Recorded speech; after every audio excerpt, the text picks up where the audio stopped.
Thank you जनाब speaker. मैं इंशाल्लाह प्रिसाइज रहूँगा। जनाब स्पीकर, मैं समझता हूँ आज पाकिस्तानी आईनी तारीख और आज़ाद अदलिया के लिए एक सियाह दिन है। आज जो तरामीम होनी इस आईन में होने जा रही है, ये वो आईन है जिसके इब्तिदाई अल्फाज यही है कि अदलिया आज़ाद होगा, लेकिन इन तरामीम के पास होने के बाद अदलिया को हमेशा के लिए महकूम बनाया जाएगा।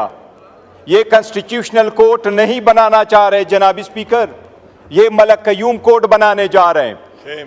जनाब स्पीकर, आज हुकूमत बेंचेस पे बैठे वाले लोगों ने जिस अंदाज में पाकिस्तान की आज़ाद अदलिया को हुकूमत नुमाइंदगान ने तनकीद का निशाना बनाया है, इतनी तनकीद कभी हिस्ट्री में इन लोगों ने इंडिया, मोदी और कलभूषण यादव पे नहीं की, जिन्होंने अपने आज आज़ाद अदलिया पे की है। जनाब स्पीकर, मैं मियाँ साहब को एक चीज़ रिमाइंड कराऊंगा। मियाँ साहब, हिस्ट्री में जब से ये ईवान बना है, तीसरी मरतबा आप इस ईवान में आए हैं, आज पहली मरतबा बोला है, और आज आपने पाकिस्तान की आज़ाद अदलिया की ये शेर पढ़ के आपने तौहीन की है। हम इसकी मजम्मत करते हैं। मियाँ साहब बताओ, वकीलों वाला काला कोट काली काटी टाई पहन के क्या सुप्रीम कोर्ट में आप नहीं गए थे? सुप्रीम कोर्ट के सामने खड़े होके मेमोगेट गेट तू नहीं बनवा रहा था? मियाँ साहब बताओ, वो मेमोगेट कमीशन किसने बनवाया था? मियाँ साहब गए थे। वो मियाँ साहब अपने काला कोट काली टाई पहन के मियाँ साहब ने केसरगू किया था, और वो कमीशन वो बनवाया था जिसका सरबराह काजी फायजीसा था। जनाब स्पीकर, बड़े सारे अच्छे जजेस गुजरे हैं, पाकिस्तान के चीफ जस्टिस अच्छे गुजरे हैं, लेकिन इंशाल्लाह काजी फायजीसा साहब जाएंगे तो लोग हिस्ट्री लिखेंगे और हिस्ट्री में जस्टिस मुनीर को लोग भूल जाएंगे। जनाब स्पीकर, सबसे पहले मैं ये कहूं कि मियाँ साहब को भी रिमाइंड कराऊंगा, आज आपने जो अल्फाज अदा किए हैं, आजकल एक और शेर लिख दीजिएगा। आप अपने उन अल्फाज को भी याद रखो जो आज़ाद अदलिया, तो क्या आपके अल्फाज बैनुल अक़वामी अदालत में पाकिस्तान के खिलाफ इस्तेमाल हुए, उसके हक में भी एक शेर लिख दीजिएगा। जनाब स्पीकर, मैं आपको ये कह रहा हूँ, ये अल्फाज ये नहीं है, ये मैं आईन पे आता हूँ। सबसे पहले हमने इस आईन पे मौलाना साहब समेत हुकूमत के साथ किसी एक लफ्ज़ पे भी इत्तेफाक नहीं किया। मैं अभी आपको बताता हूँ जनाब स्पीकर। सबसे पहली बात यह है, आईनी तरीक़ाकार है। आईन में जब अमेंडमेंट हो रही है जनाब स्पीकर, अगर आप कानून साजी करें तो यह आर्टिकल 70 है। आर्टिकल 70 कानून साजी के लिए है, आर्टिकल 80 आपके मनी बिल के कानून साजी के लिए है, और आईन के लिए आपका 239 आर्टिकल है, आपका रूल्स 156 है। जनाब स्पीकर, ये ईवान उस वक्त तक, ये ईवान इस आईन के उस आर्टिकल 239 के मुताबिक, ये ईवान इसके रूल्स 156 के मुताबिक उस वक्त तक आईन में तब्दीली नहीं कर सकती जब तक इसमें जो रिजर्व सीटों की सीटें खाली हैं वो पूरी ना हुई हो, जब तक KPK के 11 सेनेटर्स वहां ना आए हो। ये आईन की खिलाफ वर्जी है। जनाब स्पीकर, मैं ये आपके नोटिस गुजार करा दूं, पाकिस्तान की सुप्रीम कोर्ट में एज ऑफ 16 सितंबर, ये डेटा मैंने सुप्रीम कोर्ट से लिया था, 16 सितंबर को लिया था, जब 15 सितंबर को ये कॉन्स्टिट्यूशनल अमेंडमेंट नहीं कर सके। जनाब स्पीकर, 65,200 केसेस इस वक्त सुप्रीम कोर्ट में पेंडिंग है। 65,200 केसेस में 148 केसेस कॉन्स्टिट्यूशनल है और 28 केसेस वो सो मोटो है। 176 केस की आड़ में ये कॉन्स्टिट्यूशनल कोर्ट बना रहे हैं। जनाब स्पीकर, ये कॉन्स्टिट्यूशनल कोर्ट ऐसे नहीं बना रहे हैं, ये चाह रहे हैं कि ये जिस तरीके से जजेस को महकूम करना चाहते हैं, ये चाहते हैं हर एक अदालत इनके मातहत हो। इसमें हैंड पिक जजेस को ये उठाएंगे। वज़ीर आज़म पहली मरतबा चीफ जस्टिस की तैनाती करेगा, जजेस की वो तैनाती करेगा और उसके साथ रखेगा। जनाब स्पीकर, एक चीज़ रिकॉर्ड पे लाऊं, आपने कमेटी बनाई इस ईवान की कमेटी में हर पॉलिटिकल पार्टी का नुमाइंदा शामिल था। आपने वो ईवान की कमेटी जब बनाई थी, उससे सबसे पहले ये तजवीज़ उमर अयूब खान साहब की थी, उसमें पार्लियामेंटेरियन का जिक्र था। जनाब स्पीकर, 10 प्रोसीडिंग्स हुई है। आपको सिर्फ ये मैं रिकॉर्ड बताता हूँ, आप देख लीजिएगा। ये कानून साजी होते हुए सिर्फ ये नहीं है कि आइन की खिलाफ वर्जी हो रही है, इस ईवान को मिसलीड किया गया। मैं शाह साहब का भी रिमाइंड कराऊंगा, शाह साहब खुर्शीद शाह साहब मर थे, उसके साथ भी धोखा हुआ है, आपने उसका नोटिस लेना है। जब कमेटी बनी, खुर्शीद शाह साहब चेयरमैन हुए, तो मैंने मुखातिब करके खुर्शीद शाह साहब को कहा, मैंने कहा शाह साहब बड़ी जिम्मेदारी है, ये जिम्मेदारी निभा पाओगे? शाह साहब ने जवाब नहीं दिया था। जनाब स्पीकर, ये जब कमेटी में हम आए, सबसे पहला ड्राफ्ट इनकी खुर्शीद शाह साहब की जो कमेटी थी, जिस तरह रोयत हिलाल कमेटी को कभी चांद नजर नहीं आता, खुर्शीद शाह की कमेटी को कभी मुसव्विदा नजर नहीं आता। ये तो अच्छा हुआ मौलाना पापुल जैद थे कि उसने लीक करवाया। जनाब स्पीकर, ये पहला ड्राफ्ट जब लीक हुआ, मैंने वजीर कानून साहब को कहा आपका ड्राफ्ट लीक हुआ है, क्या ये आपका ड्राफ्ट है? उसने एडमिट नहीं किया। सबसे पहला ड्राफ्ट रिकॉर्ड के मुताबिक जनाब स्पीकर 17 तारीख को हमारे पास आया, 56 आर्टिकल पे मुश्तमिल।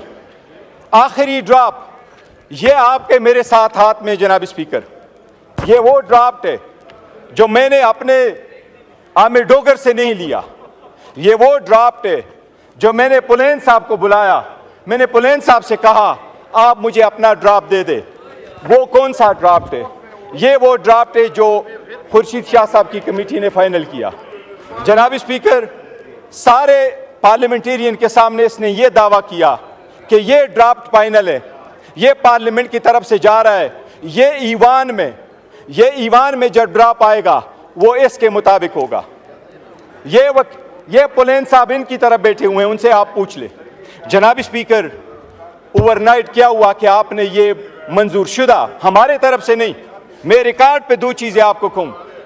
हम उस ईवान पार्लियामेंट का हिस्सा थे, उस कमेटी का हम हिस्सा इसलिए थे कि उसमें लफ्ज लिखा था कि ये पार्लियामेंटेरियंस के लिए बनी है। हमने पार्लियामेंटेरियन का इशू उसके अंदर लाया था। हमने इस ईवान में बारहा उनको कहा था कि आपका कोई मैंडेट नहीं है कि आइन के आईनी तरमीम का मुसव्विदा आप तय कर ले। ये हम बारहा लेके आ चुके थे, हम मौलाना साहब के साथ भी थे। मैं रिकॉर्ड पे कहना चाहता हूं जनाब स्पीकर, हमने किसी के साथ इस ड्राफ्ट के एक लफ्ज पे भी इत्तेफाक नहीं किया था, बिकॉज हम समझते थे ये इलेजिटिमेट है, ये इसका प्रोसेस नहीं है। लेकिन जनाब स्पीकर, ये ड्राफ्ट आज आपके सामने वजीर कानून ने रखा, इसको सिर्फ देख ले। ये जो खुर्शीद शाह साहब की कमेटी ने भेजा, इनको कमिट किया, ये फुलेन साहब सामने बैठे हैं कि हमको कहा इसमें से एक लफ्ज नहीं होगा, वो खुर्शीद शाह साहब बैठे हैं कि इसमें से कमी नहीं आएगी। अब मैं आपको ये बता रहा हूं जनाब स्पीकर, ये क्या कर रही है हुकूमत एक चॉकलेट की कोडिट करके अवाम को जहर दे रही है, अदलिया को तकसीम कर रही है, अदलिया को महकूम बना रही है। मैं अभी आपको बताता हूं, ये ड्राफ्ट मंजूर शुदा था।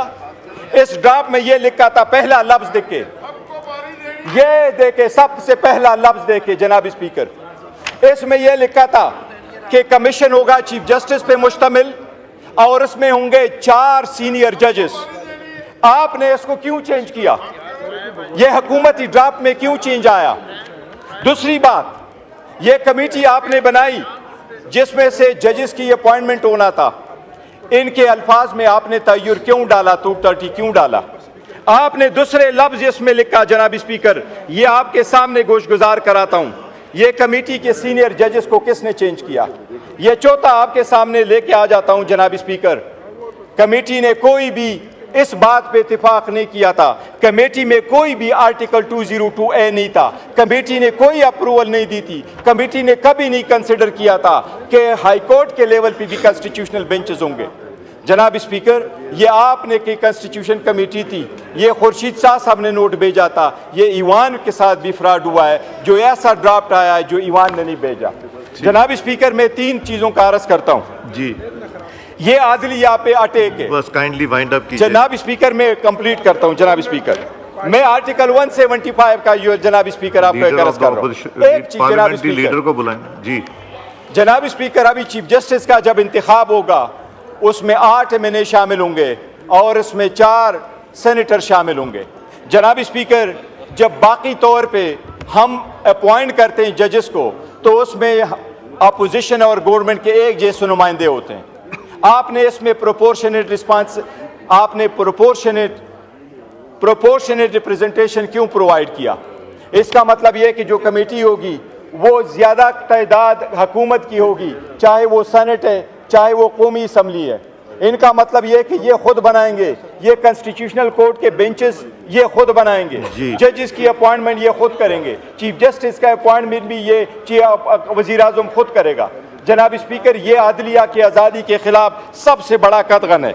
इसी तरह आर्टिकल 199 में जो कॉन्स्टिट्यूशनल केस प्रोवाइड किया है, जनाब स्पीकर एक मिनट में कंक्लूड कर। जनाब स्पीकर, इसी तरह आर्टिकल 191 में जो आप कॉन्स्टिट्यूशनल बेंच प्रोवाइड कर रहे हैं, जनाब स्पीकर, कोई भी अदलिया में ये कभी नहीं हुआ कि सुप्रीम कोर्ट तो केस के फैसले करे लेकिन उसके लिए बेंचेस कोई और बनाए। सुप्रीम कोर्ट अदालत अदलिया कब होगी अगर उसके लिए बेंचेस कोई और बना रहा है? हाई कोर्ट में ये बर्डन कैसे होगा अगर उसके लिए बेंचेस आप ही बना ले? और जजेस आज़ाद कैसे होंगे अगर उसमें से गैर जजेस की तादाद आप ज़्यादा करके कर ले? 18वीं तरमीम इसलिए नहीं ख़त्म हुई थी, इसलिए ख़त्म नहीं हुई थी कि अदलिया ने यह कहा था कि ईवान कानून साजी नहीं कर सकती। अदलिया ने इसलिए ख़त्म किया था कि जजेस की तादाद कम कर दी थी। वो तो 9 मेंबर बेंच पे मुश्तमिल था जिसमें 5 जजेस थे, अभी 4 जजेस थे और 3 नॉन जजेस थे। अभी तो आपने उसमें 5 जजेस और 8 नॉन जजेस कर लिया। जनाब स्पीकर, हम समझते हैं ये सब के सब आज़ाद अदलिया के खिलाफ इनका एक पहले ये सुप्रीम कोर्ट पे अटैक करते रहे, आज पूरे अदालती निज़ाम पे इन्होंने अटैक किया है। हम समझते हैं ये कानून के खिलाफ वर्जी। जनाब speaker, thank you very much.